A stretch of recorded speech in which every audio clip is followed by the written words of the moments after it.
Hello everyone, welcome to another class. আরও একটা নতুন জিকে জিএসের ক্লাসে তোমাদের প্রত্যেককে জানাই স্বাগত। তোমরা যারা বিপিএসসির জন্য প্রিপারেশান নিচ্ছ, অর্থাৎ বিহার পাবলিক সার্ভিস কমিশনের আন্ডারে যে শিক্ষক নিয়োগ হবে 2024 সালে, যেটার নাম দেওয়া হয়েছে TRE 4.0, সেই পরীক্ষার জন্য এই ক্লাসটি। আমরা আজকে প্রিভিয়াস ইয়ারের জিকে জিএসের অন্তর্গত ম্যাথের বেশ কিছু কোশ্চেন নিয়ে অ্যানালাইসিস করব। কী ধরনের কোশ্চেন এসেছে সেটা তোমরা দেখে নাও এবং এর ডিটেল সলিউশন থাকবে এই ভিডিওতে। তাই ভিডিওটা অনেকটাই তোমাদের জন্য হেল্পফুল হতে চলেছে। ভিডিওটা স্কিপ না করে শেষ পর্যন্ত দেখো। আজকের ক্লাসের প্রথম অঙ্কটা দেখো। প্রথম অঙ্কটাতে বলা রয়েছে এক্সের একটা মান দেওয়া রয়েছে। এটা কি থেকে অঙ্ক দেওয়া রয়েছে? এটা একটা সূচক থেকে অঙ্ক দেওয়া রয়েছে, অর্থাৎ শার্ট, SURD, শার্টের যে চ্যাপ্টার সেই চ্যাপ্টার অঙ্ক। এখানে এক্সের একটা ভ্যালু দেওয়া রয়েছে, আমাদের মান বার করতে বলা হয়েছে x⁻²। এবার x⁻², এর অর্থ এটাকে আমরা চেঞ্জ করে লিখতে পারি 1/x², কারণ আমরা জানি নিচে যখন পাওয়ার থাকে তখন ওটাকে উল্টে দিলে মাইনাস হয়ে যায়, বা মাইনাসটাকে যদি আমরা উল্টে দিই প্লাস হয়ে যায়। তাহলে এই ভ্যালু আর এই ভ্যালু, এই দুটো ভ্যালুই কিন্তু সমান। অতএব আমরা জানতে পারলাম যে এক্সের যে মান দেওয়া রয়েছে সেটাকে প্রথমে x² ভ্যালুতে আমাদের ট্রান্সফার করতে হবে। তাহলে আমি এক্সের ভ্যালুটা এখানে টুকে নিচ্ছি। দেখো, x = আমাদের দেওয়া রয়েছে 3/2 ইন্টু, এবার এই অংশটা দেখো, এই অংশটাকে আমরা এইভাবে লিখতে পারি, উল্টে দিলে +4 হয়ে যাবে। তাহলে 3/2 এর হোল⁴। এক্ষেত্রে দেখো দুটো সংখ্যা, অর্থাৎ এর ভেতরে ব্র্যাকেটের ভেতরে যে সংখ্যা দুটো সেই দুটোর মান 1, অর্থাৎ বেস দুটো 1, পাওয়ারগুলো আলাদা। যখন বেস দুটো 1 অর্থাৎ a⁴ ইন্টু a³ হয়, তখন সেটাকে আমরা a⁵ লিখতে পারি সূচকের নিয়ম অনুসারে। তাহলে আমরা এক্ষেত্রেও আমরা এক্সের মানটাকে 3/2 এর হোল⁴, 4 আর 2 কত লিখতে পারি? 6 লিখতে পারি। এবার x= যদি এটা হয় তাহলে x² সমান কত? x² সমান, এটাকেও আমরা 2 দিয়ে গুণ করব। তাহলে x² সমান আমরা পেলাম 3/2 হোল 12। তাহলে x² সমান আমরা পেলাম এই মানটা, x² সমান আমরা পেলাম এই অংশটা। তাহলে আমাদের মান বার করতে বলা হয়েছে x⁻²। তাহলে -2 মানে উল্টে যাবে, উল্টে গেলে কত হবে? 3/2 এর -12। তাহলে 3/2 এর -12 কোথায় রয়েছে? দেখো, অপশান এ। এক্ষেত্রে সঠিক অ্যান্সার হয়ে যাবে অপশান এ। চলো নেক্সট প্রশ্নটা দেখো। নেক্সট প্রশ্নটা একটা CI থেকে দেওয়া রয়েছে, অর্থাৎ কম্পাউন্ড ইন্টারেস্ট থেকে দেওয়া রয়েছে। The compound interest on 1000 for 2 year at 4% অ্যানুয়াম। 4% বাৎসরিক সুরে 2 বছরের আমাদের 1000 টাকার কম্পাউন্ড ইন্টারেস্ট বার করতে বলা হয়েছে, অর্থাৎ জটিল সুদ বার করতে বলা হয়েছে। এক্ষেত্রে সহজেই বার করা যাবে। এটা কীভাবে করবে? এটা যখন 2 বছর বলা হয়েছে, শুধু পার্সেন্টেজ অফ সুদের হার যদি আমরা একবারে 2 বছরের বার করি তাহলে হবে 4 + 4 + 4 × 4/100। এটা হয়ে যাবে টোটাল 2 বছরের পার্সেন্টেজ। তাহলে আমরা এখানে দেখতে পাচ্ছি 4 × 4 = 8, 4 × 4 = 16, 8.16 এত পার্সেন্টেজ 2 বছরের সুদের হারটা আমরা পেলাম। এবার 1000 টাকার কত হবে? এটাকে সিম্পলি আমরা যদি 1000 দিয়ে গুণ করে দিই তাহলেই এর টোটাল সুদটা পেয়ে যাব। তাহলে 100 টাকার 2 বছরের সুদ হচ্ছে 8 টাকা 16 পয়সা। তাহলে 1000 টাকার কত হবে? 1000 টাকার হবে 81.60। এটা হয়ে যাবে 2 বছরের সুদ। এবার এক্ষেত্রে কোন অ্যান্সারটা দাঁড়াচ্ছে তোমরা দেখো, অপশান এ, বি, সি তিনটের কোনোটাই দেয়া নেই। তাহলে আমাদের বেছে নিতে হবে none of the above. Next দেখো 41, অর্থাৎ 3 নম্বর কোশ্চেনটা। The number of sides of a rectangle polygon whose each exterior angle has measure 45। তাহলে নাম্বার অফ সাইড আমাদের বার করতে বলা হয়েছে। এটা একটা তোমাদের বহুভুজ থেকে কোশ্চেন দেওয়া রয়েছে, বহুভুজ। এবার বলে রাখি এই বহুভুজ বা পলিগন, এই পলিগনের যদি আমরা সাইড বার করতে যাই, পলিগনের যদি আমরা সাইড বার করতে যাই,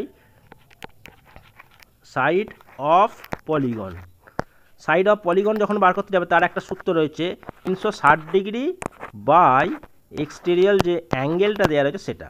তাহলে 360 বাই এক্সটেরিয়র অ্যাঙ্গেল, অর্থাৎ এক্সটেরিয়র অ্যাঙ্গেলটা কত, বহিঃকোণটা দেওয়া রয়েছে 45 ডিগ্রি। সিম্পলি 45 ডিগ্রি দিয়ে আমরা কাটাকুটি করব। তাহলে আমরা দেখতে পাচ্ছি 5 দিয়ে যদি আমরা কাটি, 9 দিয়ে যদি কাটি, 9 4 36, 9 5 45, তাহলে 5 8 40। তাহলে এখানে আমরা নাম্বার অফ সাইড কত পেলাম, 8টা। তাহলে অপশান এ হয়ে যাবে এর সঠিক অ্যান্সার।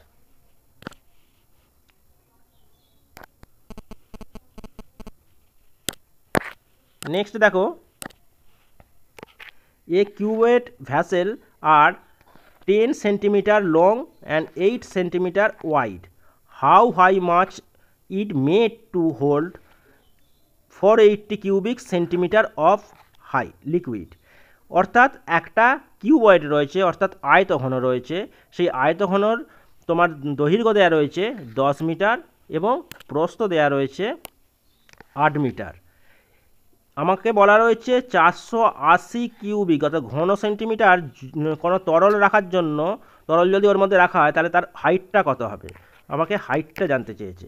এক্ষেত্রে বলে রাখি এই কিউবয়েডের আয়তনের সূত্র হচ্ছে তোমার দৈর্ঘ্য অর্থাৎ লেন্থ ইন্টু ওয়াইড অর্থাৎ প্রস্থ এবং হাইট, এই তিনটের গুণফল সমান হচ্ছে তোমার আয়তন। এই তিনটের গুণফলই তোমার এখানে হয়ে যাবে আয়তন বা ভলিউম। তাহলে এর ভলিউম সমান দেয়া রয়েছে 480, আমরা 480 বসিয়ে দিলাম। এর লেন্থ কত দেয়া রয়েছে 10, ওয়াইড দেয়া রয়েছে 8, আর এইচ অর্থাৎ হাইট আমরা জানি না। তাহলে এক্ষেত্রে আমরা যদি কাটাকুটি করি দেখতে পাচ্ছি 10 দিয়ে কাটলে 0 0 কেটে গেল, 8 দিয়ে কাটলাম 8 6 48। তাহলে এখানে হাইট ইজুগাল টু কত পেলাম 6 সেন্টিমিটার। তাহলে এখানে অপশান বি হয়ে যাবে এই প্রশ্নের সঠিক অ্যান্সার। পরের অঙ্কটা দেখো, তো 4 time of A number is as much less than 60 and 7 time of A greater than 61। মানে এমন একটা সংখ্যা যেটা 4 গুণ করলে, কোনো সংখ্যাকে 4 গুণ করলে সেটা 60 থেকে যতটা কম, অর্থাৎ 60 মাইনাস আমি সংখ্যাটা ধরে নিচ্ছি এক্স, তাহলে 4x, এইটা যতটা কম ঠিক ততটাই যদি আমরা 7 গুণ করি ততটাই বেশি হবে, 7x মাইনাস 61। এক্ষেত্রে আমরা ক্যালকুলেশান যদি করি দেখতে পাচ্ছি এখানে -4x, এখানে -7x ইজুগাল টু এখানে -61 আর -60। তাহলে আমাদের দাঁড়াচ্ছে কি -11x ইজুগাল টু এখানে দাঁড়াচ্ছে -121। তাহলে মাইনাস মাইনাস এখানে কেটে গেল, 11 11 121, তাহলে এক্সের ভ্যালু দাঁড়ালো 11। তাহলে এখানে সংখ্যাটি কত হবে 11। অপশান সি হয়ে যাবে এই প্রশ্নের সঠিক অ্যান্সার। এটা খুব সহজই কোশ্চেন ছিল।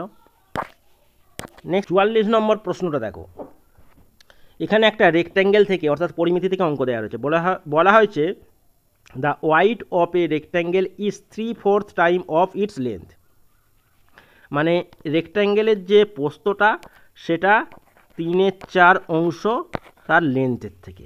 এক্ষেত্রে আমরা লেন্থটা ধরে নেব 4x এবং ওয়াইড অর্থাৎ প্রস্থটা ধরে নেব 3x।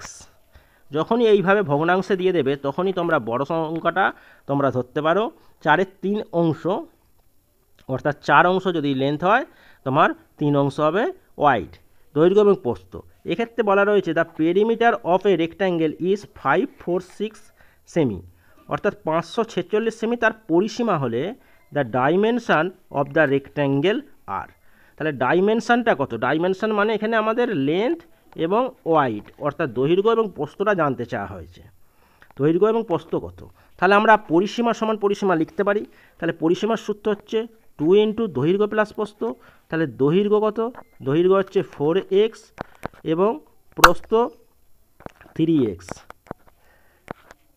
ইজুকাল টু আমরা লিখতে পারি 546 তাহলে আমাদের এখানে দাঁড়াচ্ছে কত 2 ×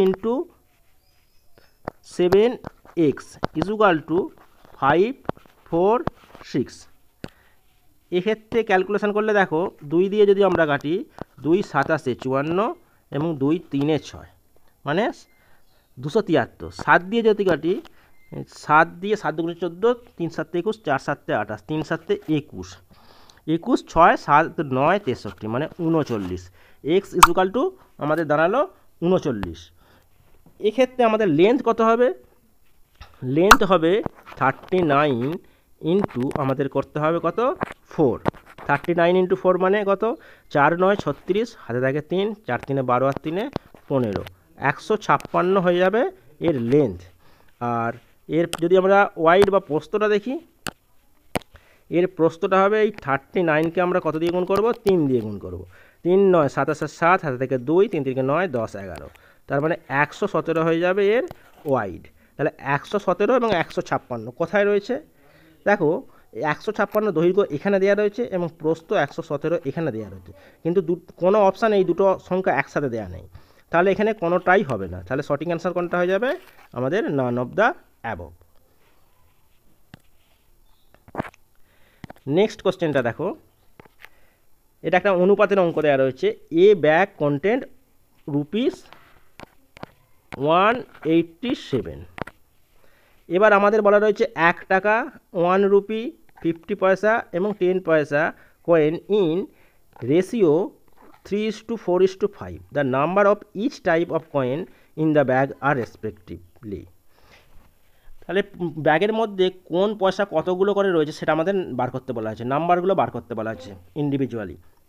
তাহলে আমাদের 1 টাকার কতগুলো কয়েন রয়েছে অনুপাত অনুযায়ী দেখতে গেলে 3, তাহলে 3 × 1 মানে কত 3 টাকা আমরা ধরতে পারি, প্লাস 4 × 50 পয়সা মানে 4টে 50 পয়সা যদি আমরা ধরি তাহলে কত হবে 2 টাকা, প্লাস 5 × 10 অর্থাৎ 5 × 10 = 50 পয়সা মানে এটাকে আমরা 0.50, এইটা সমান কত দেওয়া রয়েছে 187।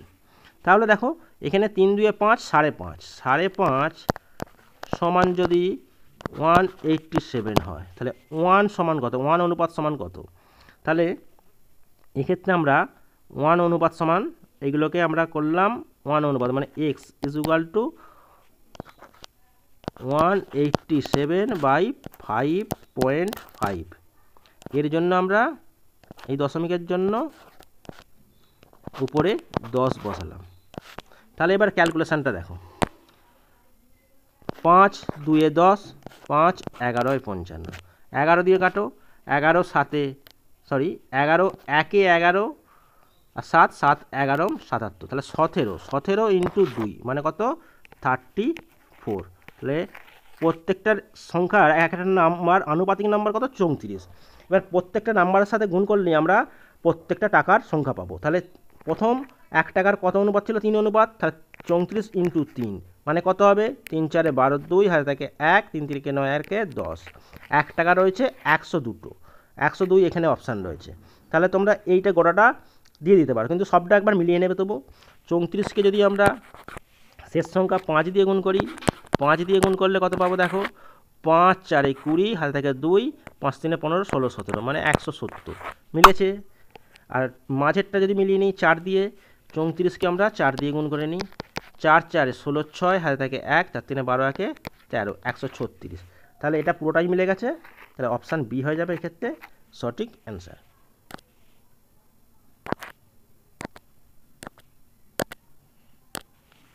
দেখো এখানে একটা অনুপাতের অঙ্ক দেওয়া রয়েছে, যদিও এটা radius of a circle increase 40% then the area will be increase. এই ধরনের অঙ্ক যখন দেওয়া থাকবে এটা দেখে পরিমিতি মনে হলো, কিন্তু এটা অনুপাতেরই অঙ্ক। কীরকম? এক্ষেত্রে এই অঙ্কটা রেডিয়াস বলা থাকতে পারে, পেরিমিটার বলা থাকতে পারে, অথবা তোমার ব্যাস বলা থাকতে পারে। যাই বলা থাকুক সব ক্ষেত্রেই সূত্র একই, x plus x plus x × x/100। এখানে তোমরা x না দিয়ে এ ধরেও করতে পারো। তাহলে x এর মান আমরা 40 ধরে নিচ্ছি, তাহলে 40 + 40 প্লাস 40 ইন্টু 40 বাই আমরা লিখব 100। তাহলে এক্ষেত্রে দেখো আমরা কাটাকুটি করলে এই 100-এর দুটো শূন্য কাটা যাচ্ছে এবং এখানে 40 40 80, 80 প্লাস 4 4 16, তাহলে অ্যান্সার দাঁড়াচ্ছে কত 96। এক্ষেত্রে অপশান বি হয়ে যাবে সঠিক অ্যান্সার। তা এই ছিল একটা সেটের, অর্থাৎ বিপিএসসি এই সেটটা আমরা করালাম। বিপিএসসির যে লাস্ট পরীক্ষা হয়েছে বিপিএসসি টিআরই 3.0, যেটার পরীক্ষা কিন্তু মার্চ মাসে হয়েছিল, পেপারটা ক্যান্সেল হয়ে গেছে, যার জন্য জুলাই মাসে আবার এক্সাম আছে, তারই আমি পেপারটা করালাম। তোমরা দেখে অন্তত কিছুটা ধারণা করতে পারবে অঙ্কগুলো কী ধরনের আসছে আর কী লেভেলের আসছে। অঙ্কের লেভেল কিন্তু খুব একটা বেশি থাকে না, কিন্তু সব রকমের অঙ্ক থাকে, পরিমিতি এবং পাটিগণিত সব রকমেরই অঙ্ক তোমরা দেখতে পেলে। এই টাইপের অঙ্ক তোমরা প্র্যাকটিস করলে আপকামিং যে বিপিএসসি টিআরই 4.0 হবে সেখানেও কিন্তু টাইপ একই থাকবে, অর্থাৎ এই সিলেবাসের ওপরই কোশ্চেন হবে, শুধু অঙ্কের সংখ্যা হয়তো এদিক ওদিক থাকতে পারে। আশা করছি ভিডিওটা ভালো লেগেছে। যদি ভালো লেগে থাকে, ইনফরমেটিভ মনে হয়, তাহলে একটা লাইক এবং শেয়ার করে দিও। চ্যানেলে নতুন হয়ে থাকলে চ্যানেলটি সাবস্ক্রাইব করে পাশে থেকো। দেখা হচ্ছে পরবর্তী ক্লাসে। Thank you.